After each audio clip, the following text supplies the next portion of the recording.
नमस्कार दोस्तों, मैं एसके सर आपका सेंटर ऑफ एजुकेशन के यूट्यूब चैनल पे स्वागत करता हूं।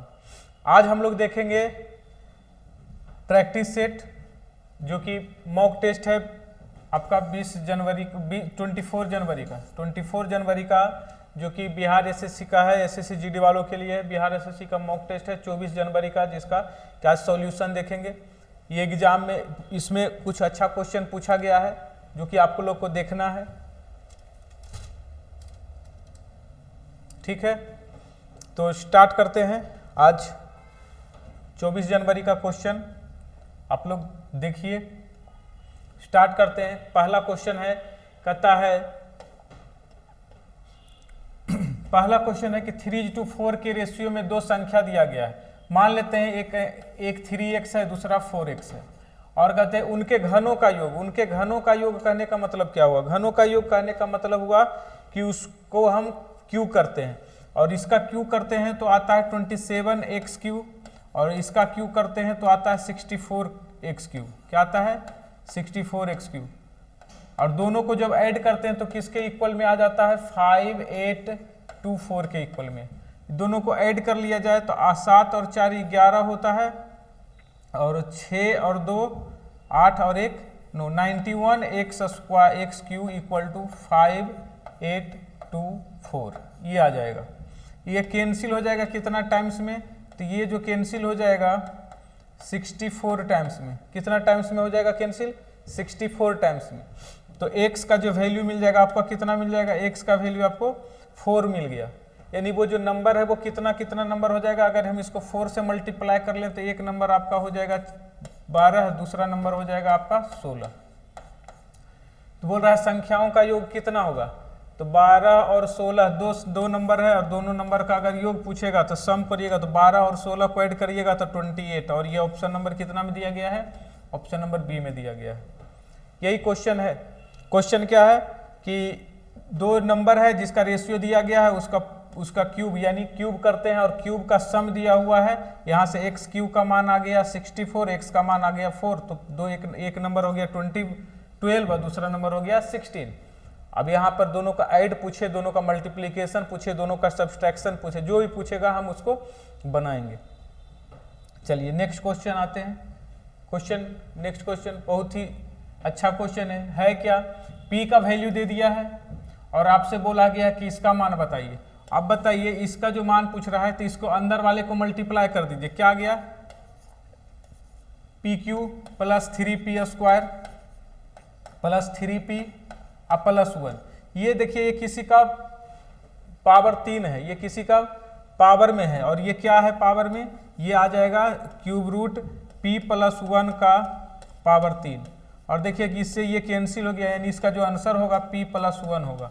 अब P का जो वैल्यू है देखिए 999, P का वैल्यू 999 है। 999 में 1 ऐड कर देंगे तो कितना आ जाएगा? 999 में 1 ऐड कर दीजिएगा तो कितना आ जाएगा? 1000। 999 में 1 ऐड कर दीजिएगा तो कितना आ जाएगा? 1000। यहाँ पर बस यही निकालना था, ये किसका होल क्यू है? तो ये P प्लस 1 का होल क्यू है। ये होल क्यू से ये 3 से अंडर रूट का 3 कैंसिल हो गया, और ये आ गया P प्लस 1 आपका वैल्यू। अब P का मान 999 है, इसमें 1 ऐड कर दिए तो 1000। नेक्स्ट क्वेश्चन समझिए। कहता है एक घड़ी, एक अच्छा वाला घड़ी जो है, एक घड़ी ऐसे बनता है, आपका सेंटर है। कहता है 3 बज रहा है। 3 बज रहा है तो मतलब इस तरीके से है आपका 3 बज रहा है। घंटे की सुई इतना डिग्री घूम जाती है। ये जो घंटे की सुई है ना 135 डिग्री घूम जाती है। अब देखिए आवर की सुई को समझिएगा। आवर का जो सुई होता है, आवर की सुई जो है आपको घूमता है, तो ये आवर की सुई एक राउंड मारता है, यहां से यहां तक मारने में उसको 12 घंटा लगता है। एकदम कम सीधा बेसिक से समझिए कितना देर लगता है? 12 घंटा। तो 12 घंटा कितना लग रहा है? 12 आवर। तो 12 आवर लग रहा है। 12 आवर लग रहा है। 12 आवर कितना देर में लग रहा है? तो 360 डिग्री। कितना? 360 डिग्री। ये पूरा एक राउंड मारने में 12 आवर लगता है, लेकिन ये 360 डिग्री का में 12 आवर लगता है। तो यहाँ से हम लिख सकते हैं कि 1 डिग्री इक्वल टू कितना होगा, तो 12/360 आवर।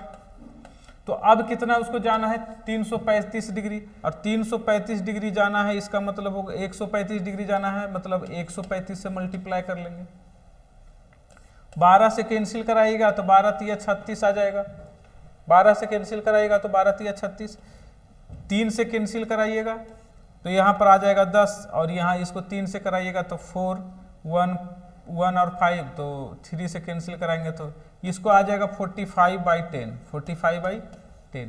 देखिए 1 डिग्री में इतना आवर लगेगा, कितना लगेगा, 1 डिग्री में 45/10 आवर लगेगा। 1 डिग्री में, सॉरी कितना डिग्री में, 135 डिग्री में।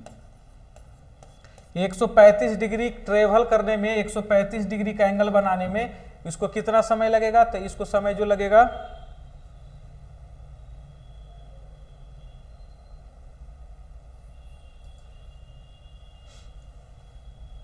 उसको समय जो लगेगा वो कितना लग जाएगा, 45/10। 45/10 का मतलब होता है 4.5, यानी 4.5 घंटा लगेगा। और 4.5 घंटा लगेगा कितना देर के बाद, 3 बजे के बाद। 3 बजे के बाद 4 घंटा होता है, 7 बजता है, और 7:30 बज जाएगा।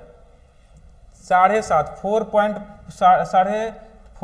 45/10 का मतलब होता है 4.5 आवर, और 4.5 आवर का मतलब होता है 7:30 बज जाएगा। 3 घंटा, 3 बजे के बाद 4.5 घंटा कितना हो जाएगा, 7, 7:30 बज जाएगा।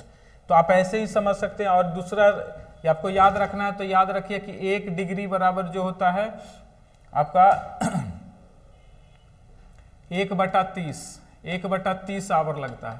और 1/30 आवर को हम अगर मिनट में बदलेंगे तो 1 डिग्री में 2 मिनट, है ना, 1 डिग्री में 2 मिनट। चलिए आगे बढ़ते हैं। नेक्स्ट क्वेश्चन कर रहा है इतना और इतना का उभयनिष्ठ, उभयनिष्ठ गुणनखंड कहता है कॉमन जो होता है ना, कॉमन वाला निकालना है और आपको प्राइम फैक्टर निकालना है, कॉमन प्राइम फैक्टर। तो कॉमन प्राइम फैक्टर निकालना है। अगर 168 का हम निकालते हैं तो पहले तो ये 2 से मल्टीप्लाई हो जाता है ना, 2 का पावर 3 यानी 8 हो जाएगा। 8 दूना 16, 81।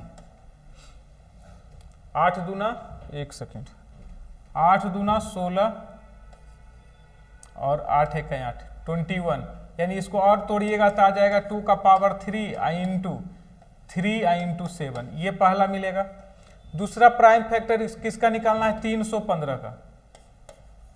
315 को पहले 5 से आप करवाइएगा तो 5 आ जाएगा, यहाँ से 6 आ जाएगा, और 5 तिया 15, 6। यानी इसको अगर आप लिखेंगे तो लिखेंगे 3 का square i into 7। Prime factor में तोड़ दिए। बस प्राइम फैक्टर में तोड़ने के बाद पहला का भी प्राइम फैक्टर में तोड़ दिए, दूसरों को भी प्राइम फैक्टर में तोड़ दिए। प्राइम फैक्टर में तोड़ने के बाद बोल रहा है कि गुणनखंडों का योग किसका, उभयनिष्ठ। उभयनिष्ठ का मतलब होता है कॉमन, कॉमन कॉमन होता है। कॉमन दोनों में देखिए कॉमन क्या है, तो यहाँ पर 2 है, यहाँ पर 2 नहीं है तो कॉमन नहीं है। यहाँ 3 है, यहाँ 3 है तो कॉमन है। तो कॉमन गुणनखंड क्या हो जाएगा, 3 का पावर 1 और 3 का पावर 2 में 3 का पावर 1 कॉमन होगा। 7 है तो 7 है तो 7 कॉमन होगा। तो दोनों में कॉमन गुणनखंड कौन है, 7 और 3। दोनों में कॉमन कौन सा है, 7 और 3। तो 7 और 3 का लास्ट में क्या पूछा है, योग। तो यहाँ पर दोनों का सम पूछा है, तो दोनों को ऐड हो जाएगा। 7 + 3 का ऐड करेंगे तो 10। ऑप्शन नंबर कितना दिया हुआ है, 1।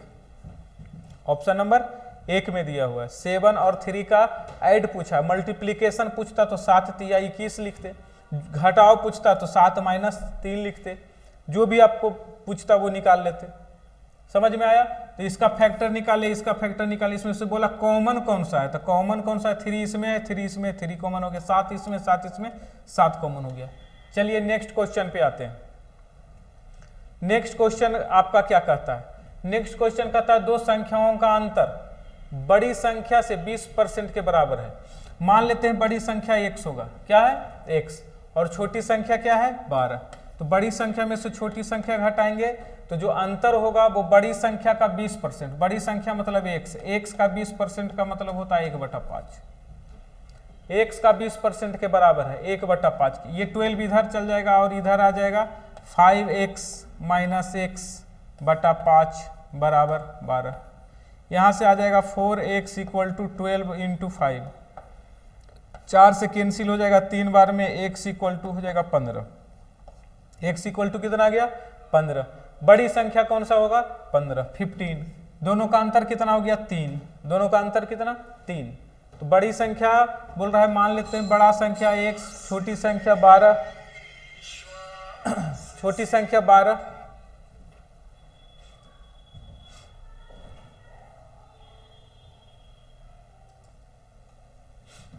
समझ में आ गया होगा, नॉर्मल क्वेश्चन था, सिंपल सा।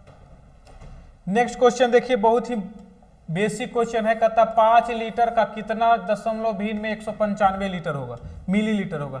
195 को बोल रहा है ना, 5 लीटर से डिवाइड कीजिए। ये ml है और इसको 5 लीटर को ml में बदलेंगे तो इसको मल्टीप्लाई करेंगे 1000 से, तो ये भी ml हो जाएगा। और इससे कैंसिल कराइएगा, 5 तिया 15, 4 बचेगा, 9 बचे 45, 39 बाई 1000 है ना, 39 बाई 1000। अच्छा, तो कितना दशमलव में बदलना है तो इसको डिवाइड कर लीजिए, और डिवाइड करिएगा तो 0.039, 0.039। ऑप्शन नंबर कितना है, 1 नंबर ही ऑप्शन में, 1 नंबर ऑप्शन में ही दिख रहा है 0.039। परसेंटेज में पूछता तो परसेंट में भी बना लेते, मल्टीप्लाई बाई 100 करते, परसेंट में भी आंसर हो जाता। बहुत ही आसान तरीके से क्वेश्चन बनाएंगे। सो हम क्वेश्चन रटा रटाया घिसा पीटा क्वेश्चन आता है, सिंपल तरीके से क्वेश्चन आता है। चलिए आते हैं, एक कमरा जो दिया गया है आपका 1517 सेंटीमीटर है। एक कमरा बनाएंगे, उसका एल जो दिया हुआ है 1517 सेंटीमीटर का, और चौड़ाई जो दिया हुआ है 902 सेंटीमीटर का। 9 मीटर 2 सेंटीमीटर को 902 लिखते हैं, और 15 मीटर 17 सेंटीमीटर को 1517 सेंटीमीटर लिखते हैं। और कहता है इस बड़े से कमरे में, है ना, इस बड़े से कमरे में आपको छोटा छोटा टाइल्स लगाना है। क्या करना है, छोटा छोटा टाइल्स लगाना, वो भी किसका, वर्गाकार टाइल्स लगाना, स्क्वायर वाला टाइल्स लगाना है। तो कितने आपको टाइल्स की आवश्यकता होगा, कितना टाइल्स आप लगा सकते हैं इसमें, कितने टाइल्स लगाएंगे। तो कितने टाइल्स लगाएंगे तो ये कैसे निकलेगा, तो कितने टाइल्स लगाने के लिए आपको करना क्या होगा, सबसे पहले ये छोटा टाइल्स है उसका साइड निकालेंगे, और इस छोटे से टाइल्स का साइड निकालेंगे, तो साइड बराबर पहले निकालेंगे। एकदम ध्यान से देखिएगा, ये क्वेश्चन रेगुलर आपको एग्जाम में पूछता है। तो सबसे पहले साइड निकालेंगे, तो साइड बराबर लिखेंगे HCF। HCF जो होगा लंबाई और चौड़ाई का, यानी 1517 और 902 का HCF। यहाँ से देखिएगा ये दोनों का HCF निकालिएगा तो आ जाएगा 41। कितना आ जाएगा 41। HCF जो निकालेंगे तो ये जो होगा 41, क्योंकि इसका जो वैल्यू आता है ना 37 इंटू 41 होता है, और इसका जो वैल्यू होता है 22 इंटू 41 होता है। तो इसका HCF होगा 41 HCF हो गया। तो यानी कि स्क्वायर का साइड जो होगा 41 होगा। अब बताइए, पूछेगा n कितने नंबर ऑफ टाइल्स लगाएंगे, तो पूरा का एरिया क्या निकालेंगे, पूरा बड़ा सा एरिया। तो पूरा का एरिया 1517 गुना 902, ये लंबाई गुने चौड़ाई यही होता है, डिवाइडेड बाई एक स्क्वायर का एरिया। इस स्क्वायर का एरिया कितना होगा, छोटा सा स्क्वायर का area l, side into side, side into side का मतलब हो गया 41 i इंटू 41। और अगर मेरे को मालूम है ये 41 इंटू 37 है, तो ये कैंसिल होगा 37 से, ये कैंसिल होगा 22 से, और इसको मल्टीप्लाई करेंगे तो 37 को मल्टीप्लाई करेंगे तो 37 दूना होता है 74, और 37 दूना 74, और 74 और 7 कितना हो जाएगा जी 71, 71 नहीं 81, कितना आ जाएगा 81, 74 और 7 81, इतना है। तो टोटल नंबर ऑफ टाइल्स कितना मिल जाएगा 814, ऑप्शन नंबर सी। इसको मल्टीप्लाई करेंगे तो 814। अब ऐसा क्यों हुआ, तो हम ऐसा इसलिए निकाले कि पूरे बड़ा वाला पार्ट का एरिया को डिवाइड कर देंगे छोटे टाइल्स के एरिया से, तो आपका टोटल नंबर ऑफ क्यूब निकल जाएगा, टोटल नंबर ऑफ टाइल्स। और यही आपसे पूछता है कि कितने टाइल्स होंगे, तो यही निकालेंगे। सबसे पहले HCF निकालेंगे और उसके बाद इसको डिवाइड कर देंगे एरिया निकाल के।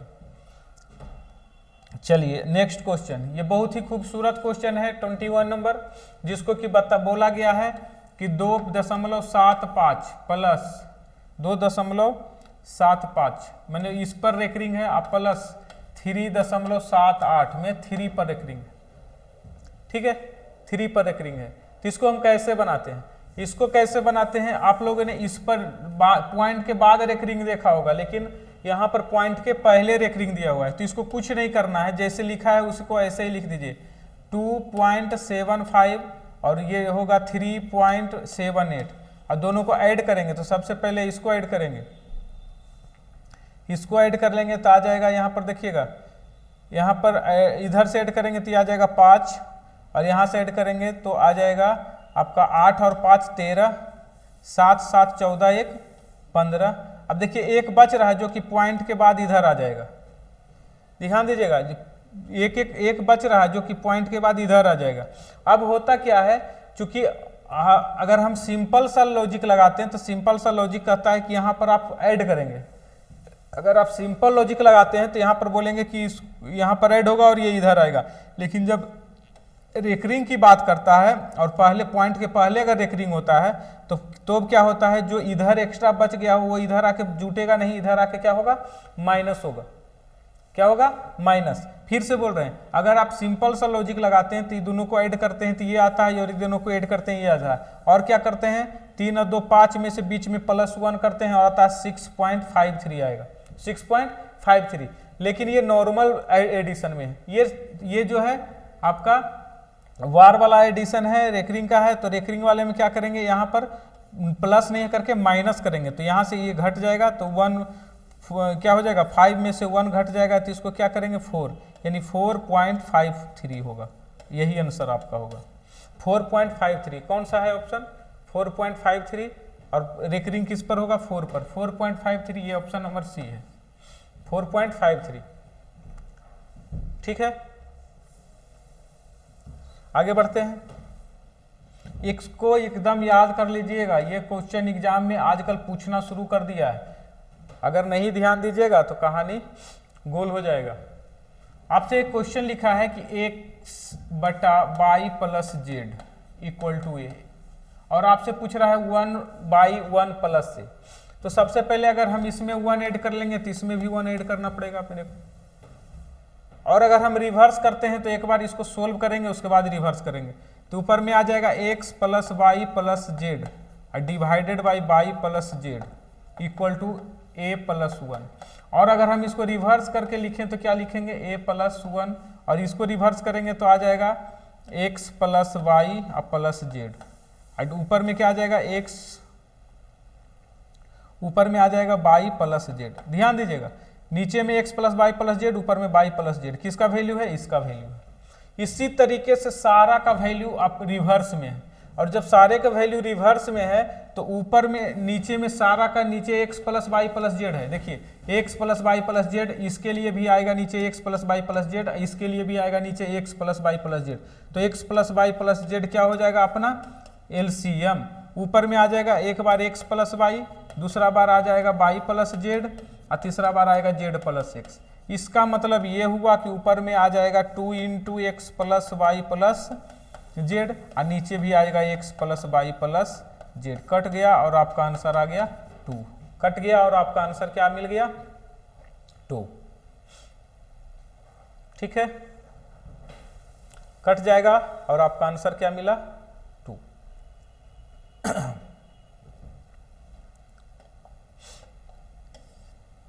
23 नंबर क्वेश्चन सोचने के क्वेश्चन है। कह रहा है 1 का क्यूब + 2 का क्यूब + ... 23 का क्यूब का वैल्यू आपको दे दिया है। अगर नहीं भी देता तो भी हम निकाल लेते, लेकिन अगर दे दिया तो अच्छी बात है।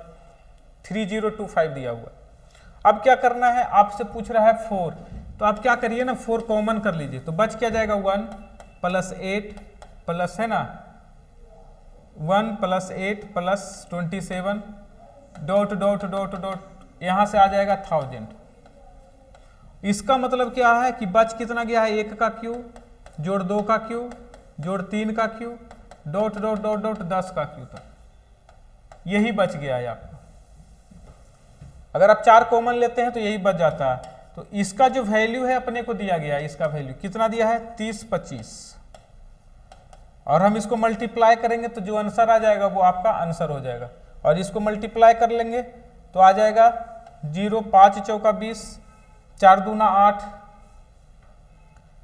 2 10 का 10, और ये 4 तिया 12, 12 100, 12 100 कहाँ है जी आंसर 12 100, बी नंबर ऑप्शन। इसको मल्टीप्लाई कर लेंगे आपका आंसर बी नंबर ऑप्शन आ गया।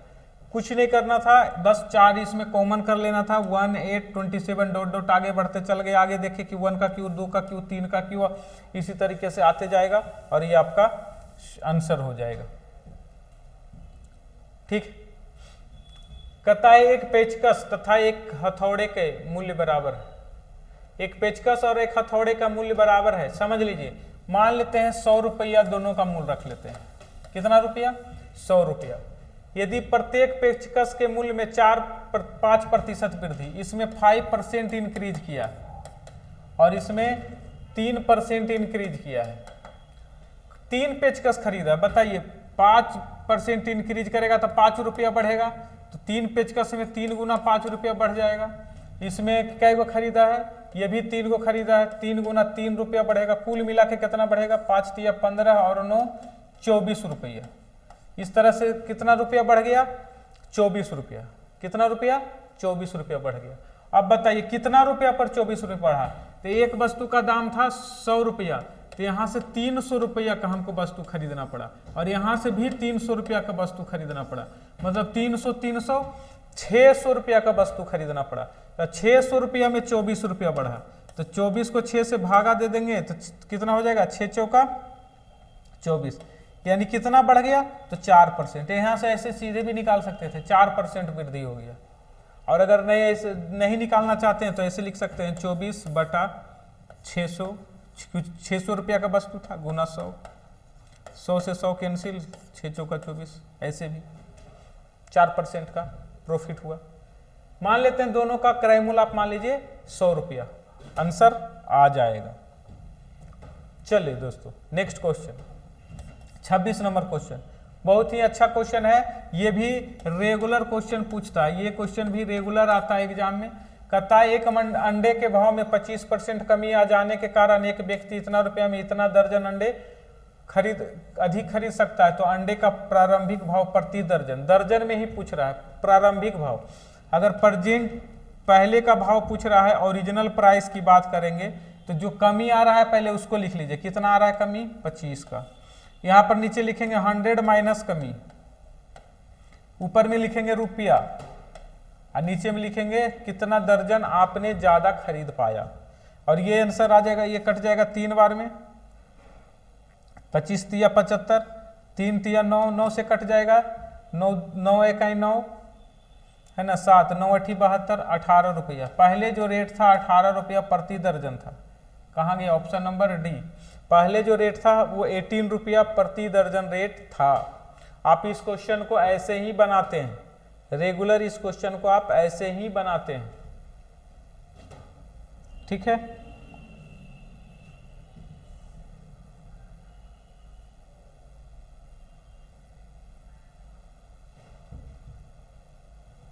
चलिए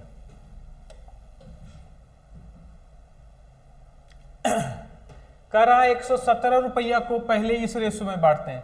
इस रेशियो को अगर बांटेंगे तो इस रेशियो का जो ओरिजिनल वाला आएगा इसका एलसीएम 12 हो जाएगा, तो यानी कि जो पहले का रेशियो आ जाएगा 643। क्या आएगा 643। 643 का मतलब है 6 4 10 3 13, 13 बराबर 117, तो 1 बराबर 117 से भागा देंगे तो 9 आ जाएगा। 9 7 13 17 9, यानी इसको कितना पैसा मिलता है, तो 9 छक 54, 9 चौका 36, और इसको मिलता है 9 तिया 27 रुपया। सेकेंड कंडीशन को अगर आप अप्लाई करते हैं तो इसको लिखते हैं 2:4 3, 2:3 क्या लिखते हैं 2, यानी 4 3 7 2 9, और 9 के बराबर दिया हुआ 117, तो 1 के बराबर यहाँ पर क्या आ जाएगा 13, यानी इसको कितना मिलेगा 13 दूना 26 रुपया, 13 तिया 39 रुपया, और 13 चौका 52 रुपया। ये मिलता है। कहता है इतना के अनुपात में वितरित है, तो इससे सबसे अधिक तथा कितना लाभ हुआ, सबसे ज्यादा लाभ किसको हुआ, तो सबसे ज्यादा लाभ किसको होगा, जो सामान को सबसे ज्यादा में बेचेगा। तो सबसे ज्यादा सामान में कौन बेच रहा है, बामन में, तो बामन को सबसे ज्यादा लाभ हुआ। और लाभ करने का मतलब पहले इसको कितना मिलता, 27 रुपया, अभी कितना मिल रहा है, 52 रुपये। पहले के अगर हिसाब से बिकता तो इसको 27 रुपया मिलता, और अभी के हिसाब से बिक रहा है तो 52 रुपया मिल रहा है, तो कितना का प्रॉफिट हो गया, घटा लीजिएगा तो 22 और यहां से 22 और 3 25 रुपया का फायदा होगा। ऑप्शन नंबर सी, 25 रुपया का फायदा होगा। सी आदमी को फायदा होगा कितने रुपये का, 25 रुपये का। दोनों का रेशियो निकाल दिए, पहले अगर ओरिजिनली इतना मिलता, अब बाद वाला को इतना मिल रहा है। नेक्स्ट क्वेश्चन पे आते हैं। कहता है इसका और इसका मध्य समानुपात क्या होगा। मध्य समानुपात का मतलब होता है रूट अंडर, और रूट अंडर का मतलब होता है इसको आप मल्टीप्लाई करिए, 6 + 3 √3, और यहाँ है 8 - 4 √3। इसको आप मल्टीप्लाई करेंगे और आंसर आएगा, इसको मल्टीप्लाई करेंगे और आंसर आएगा। मल्टीप्लाई भी करके देख सकते हैं क्या आता है, 8 × 6 = 48 है ना। इसको इससे करिएगा तो -6 × 4 = 24 √3, और यहां से इसको मल्टीप्लाई करेगा +8 × 3 = 24 √3, और ये दोनों को मल्टीप्लाई करिएगा तो आ जाएगा +3 × 4 = 12 12 × 3 = 36। ये कैंसिल हो जाएगा। रूट अंडर 48 में से 36 घटेगा तो 12 बचेगा, और 12 का अंडर रूट जो होता है 2 √3 होता है। क्या होता है, 2 √3। Option number 1, 2 √3।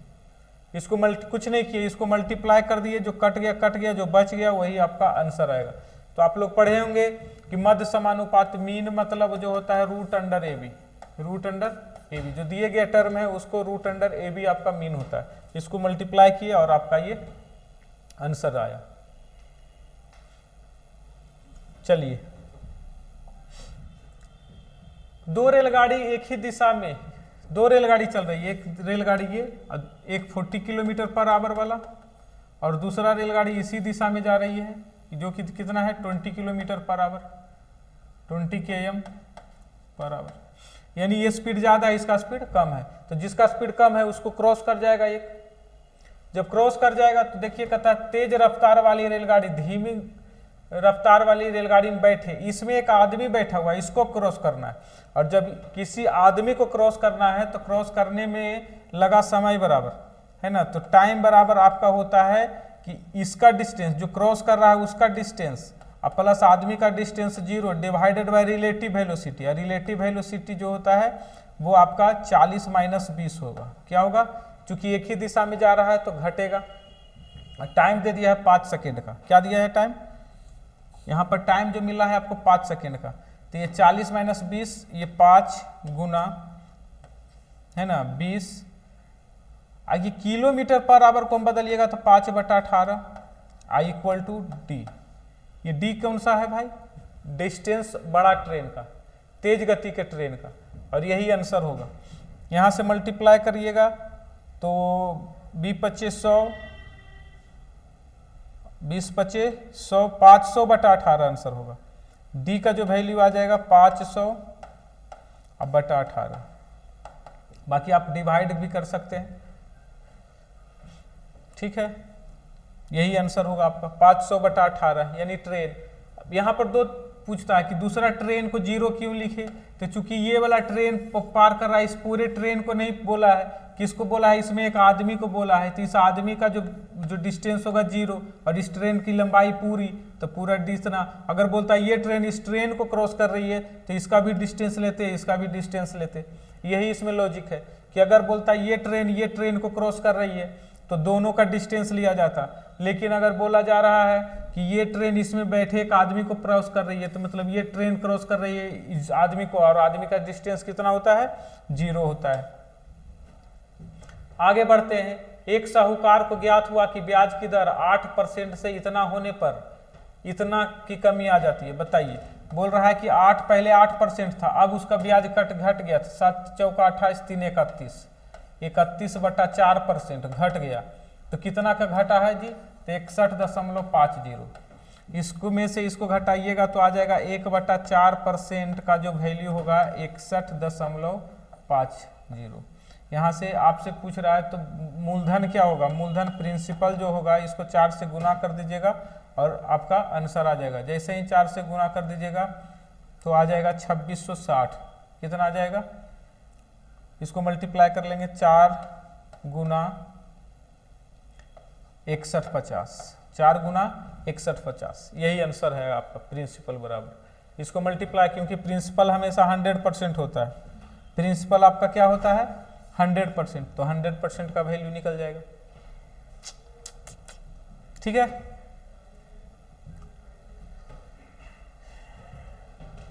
चल नेक्स्ट क्वेश्चन। ये क्वेश्चन देखिए बहुत ही लॉजिकल क्वेश्चन कहता है 2 वर्गों के विकर्ण, किसी भी वर्ग का जो विकर्ण होता है अगर साइड ए है तो विकर्ण होता है √2 इंटू साइड का लंबाई का अनुपात दिया हुआ है, तो उसके क्षेत्रफल का अनुपात। देखिए क्षेत्रफल का अनुपात पूछिएगा तो ये इसका जो रेशियो होगा उसके विकर्ण के रेशियो के स्क्वायर के बराबर होगा। क्षेत्रफल एरिया जो होता है स्क्वायर के बराबर होता है, यानी 2/5 का जो स्क्वायर करेंगे तो 4/25, तो इसका जो एरिया होगा तो स्क्वायर के बराबर होता है, तो स्क्वायर कर लीजिए। तो 4/25 किसका है? ऑप्शन नंबर बी का। 4/25 किसका है? ऑप्शन नंबर बी का आंसर होगा। ए किसी काम को, अगला क्वेश्चन ये भी बच्चा वाला क्वेश्चन है, कहता है ए किसी काम को करता है बी से 3 गुना है, ए की कार्य क्षमता बी से 3 गुना है, तो ये है 1, ये है 3। ए की कार्य क्षमता बी से 3 गुना है, तो ये कैपेसिटी की बात कर रहा है। टाइम की बात करेगा तो ये 1 हो जाएगा, ये 3 हो जाएगा। कहता है बी जो है 60 दिन कम लेता है। देखिए क्या कर रहा है? बी से 60 दिन कम, बी को ज़्यादा लग रहा है, ए को कम लग रहा है, तो कितना कम लग रहा है? तो 2/2, और 2 का मतलब है 60, तो 1 का मतलब कितना होगा? 30। मतलब ये कितना दिन में करेगा? तो ये करेगा 30 दिन में, और ये कितना दिन में करेगा? तो 30 तिया 90 दिन में। और 60 और 90 और 30 दिन के में करेगा, तो दोनों मिलके कितने दिन में समाप्त करेगा?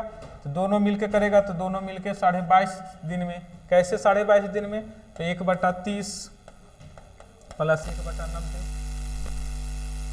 सोल्व करिएगा तो 90 ऊपर में आ जाएगा 4/90 यानी 90/4, 22.5 दिन आंसर।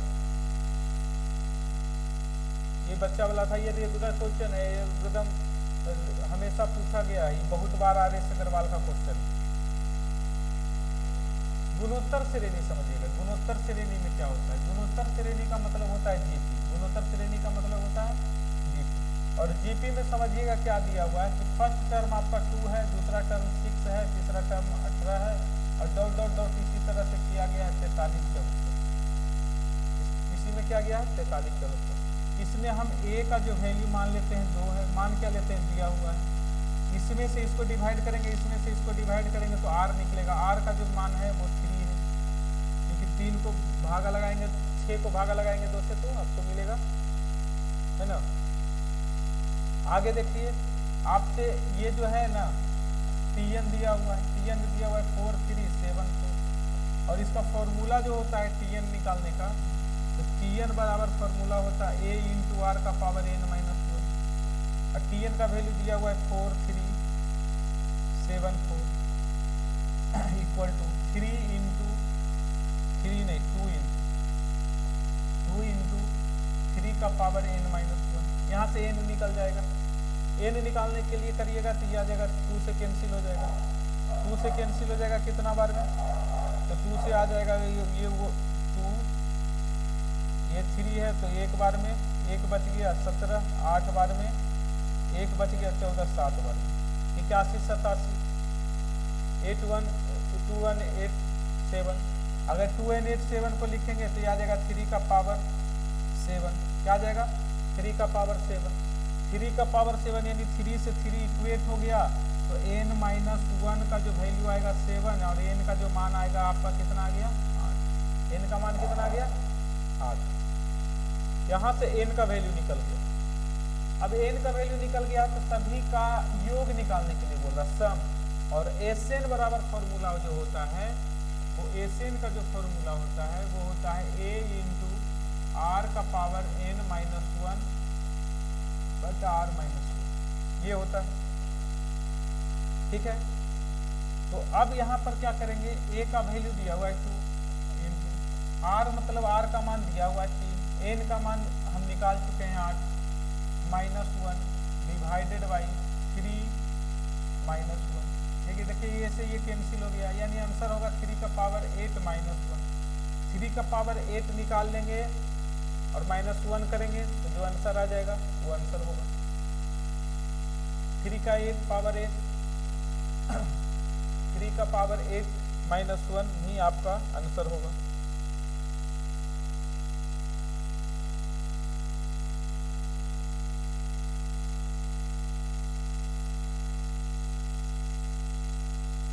पैंसठ सौ 61 होगा, इसका जो वैल्यू होगा 6561 माइनस 1, यानी 6560 आंसर होगा। 6560 कहाँ है, नहीं दिया है। 6500 यहाँ भी है, 6500 यहाँ 6560 होगा, 6560 ऑप्शन नंबर। ठीक है,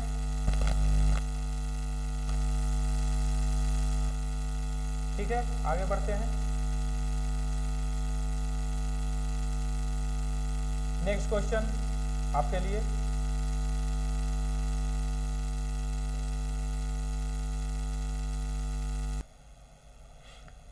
चलिए नेक्स्ट क्वेश्चन पे आते हैं। कहता कितने वर्ष में 1600 रुपया का चक्रवृद्धि ब्याज 10% की दर से इतना रुपया हो जाएगा, जबकि ब्याज प्रति छमाही संयोजित होता है।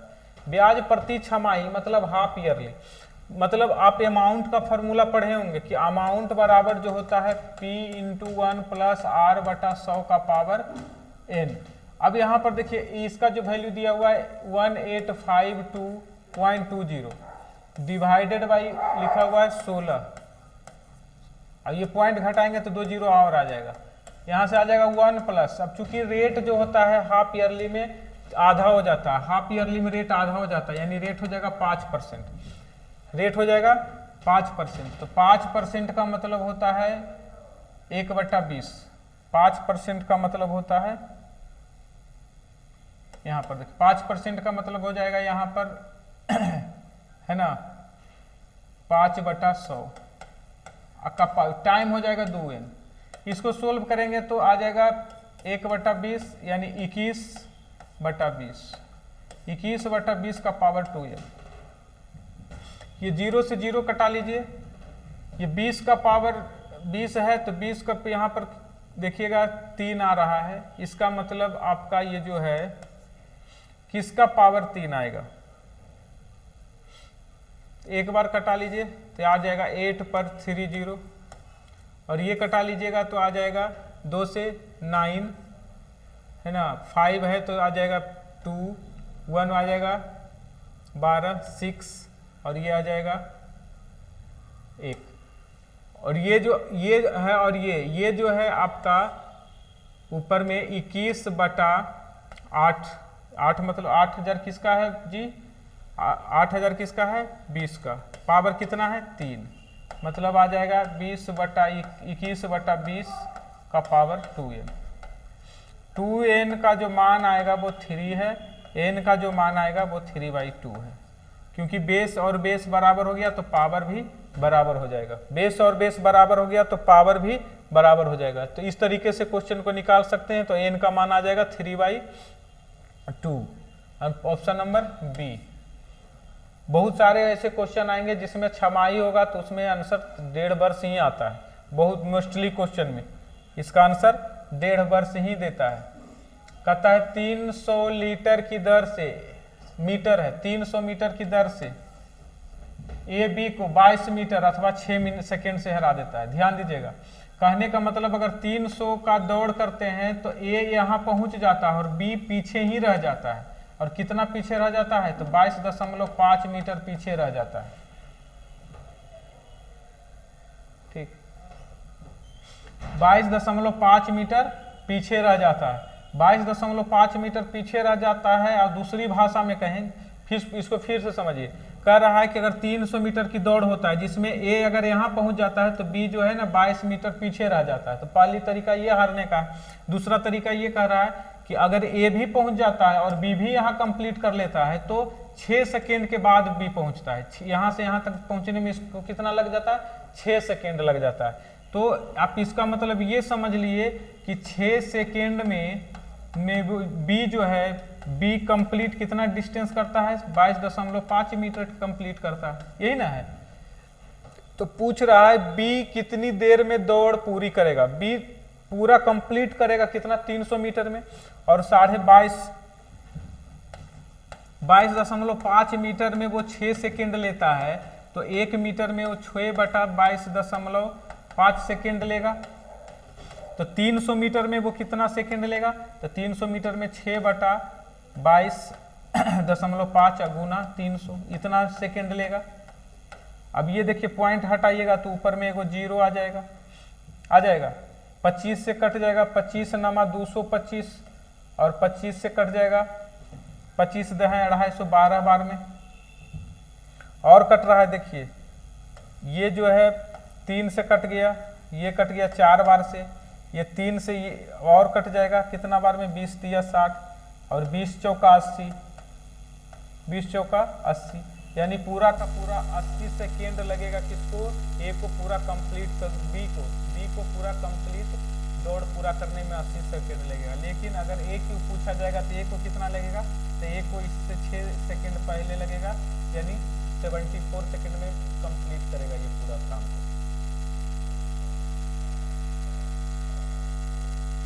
बस यहाँ पर यही लॉजिक है कि 300 अगर ए पहुंच रहा है तो बी 300 में 22 मीटर पहले पहुंच रहा है, और अगर बी भी 300 पहुंच जा रहा है तो इसका मतलब 6 सेकेंड लेट से पहुंच रहा है। यही लॉजिक है और कोई लॉजिक नहीं।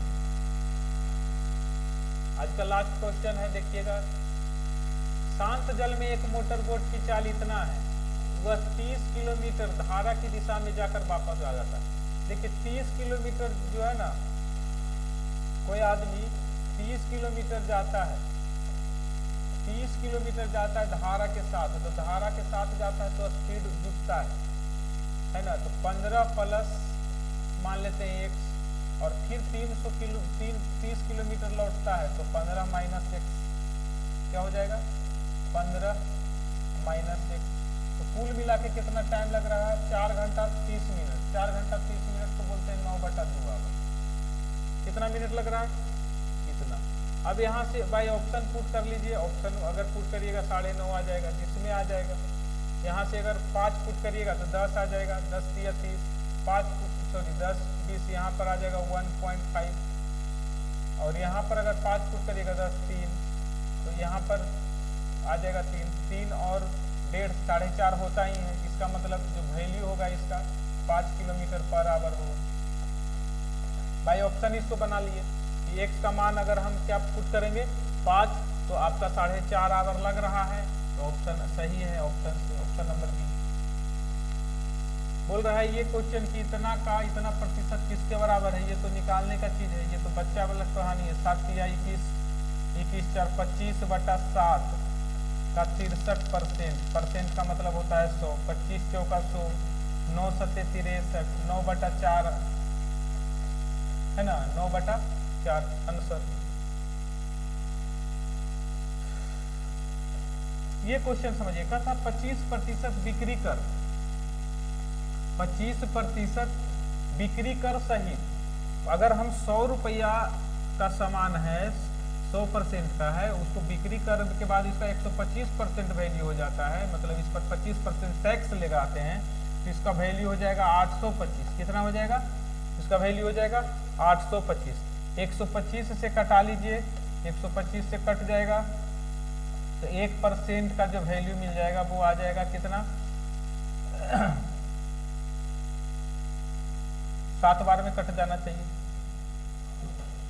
ठीक है। तो 1% का वैल्यू इतना, तो 100% का वैल्यू कितना आएगा? तो 100% का वैल्यू आपको मिल जाएगा 700। 100% का वैल्यू कितना मिल जाएगा? 700। अच्छा, बिक्री का पूछा है तो कितना मिल जाएगा? तो 1% का तो आपसे पूछ दिया है कि पहले देख ही लीजिए कितना बार से कटता, हम तो अप्रोक्स कटा लिए। 25 से कट जाएगा ये 25 पचे 25 से, और ये कट जाएगा 25 तिया 75 है ना, 25 तिया 75, अब फिर से 7 25 तिया 75, 1% बराबर आ जाएगा 33/5, 1% बराबर आ जाएगा 33/5। तो 25% बराबर आ जाएगा 33/5 गुना 25, ये कैंसिल हो जाएगा। तो आपका आ जाएगा 5 तिया 15, 165, कितना आ जाएगा 165, इसको मल्टीप्लाई करिएगा तो 165, 100 इतना रुपये 165 रुपया। ये 25% क्या है, वो टैक्स है। 100 रुपया के सामान पर 25% टैक्स लगता है, तो उसका दाम हो जाता है 125, तो टैक्स आ गया 25%, 25% का भाई value 165। Option number D, option number D आपका यही आंसर है। लास्ट क्वेश्चन, बहुत ही अच्छा क्वेश्चन था, बाकी आप लोग देखिए। ठीक है, धन्यवाद।